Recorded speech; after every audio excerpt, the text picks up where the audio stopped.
Today we are going to go over dissection of the heart. I'm going to start with some introductory remarks. Pathologists and pathologists in training find dissection of the heart one of the more difficult dissections, and I must say it's one of the dissections in pathology that is most often done incorrectly or incompletely.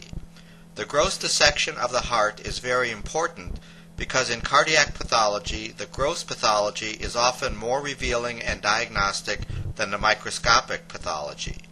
Today, with the successful implementation of solid organ transplantation, we not only see hearts at autopsy, but in centers that do cardiac transplantation, the explanted heart is a not uncommon surgical specimen. The examination of the heart begins with the external examination. Some people measure the heart, that is, the width of the heart and the length of the heart from apex to base. Frankly, I don't think these are very useful measurements for several reasons. First, the heart does go into rigor mortis with time and contracts. And secondly, there is no pressure inside of the heart at autopsy or the surgical bench, so these dimensions may not reflect the dimensions of the heart in vivo. One can make these measurements, but I'm not aware of values normalized for body, sex, age, or size. So most of the time we make subjective statements about the heart, such as the cavities appear dilated or contracted. The most important single measurement of the heart is the heart weight. However, an inaccurate weight is worse than not having a heart weight at all. Before you can weigh the heart, you have to dissect away the great vessels, pericardial tissues, and any additional tissues.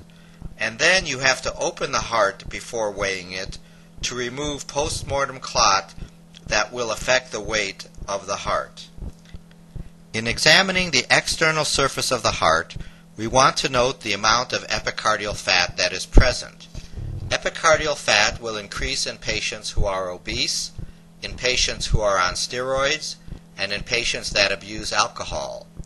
Usually, the epicardial fat will be most prominent along the coronary arteries, such as along the left anterior descending, as in this case, and in the atrioventricular groove, again where the blood vessels run. Not all hearts should be dissected the same way. The way we do an adult heart is different from the way we dissect a congenitally malformed heart. In a congenital heart case, you have to alter your dissection based on what lesions are present. One should also try to minimize the amount of dissection to preserve the structure of the heart.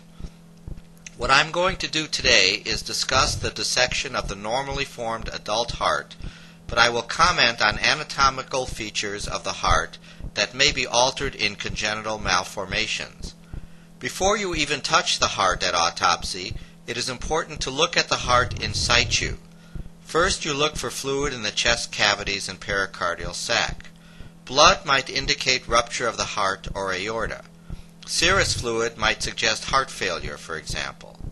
Only after you've made sure you don't have significant fluid do you open the pericardial sac. If you do see fluid or blood, it's a good idea to take a culture and, of course, to measure the volume.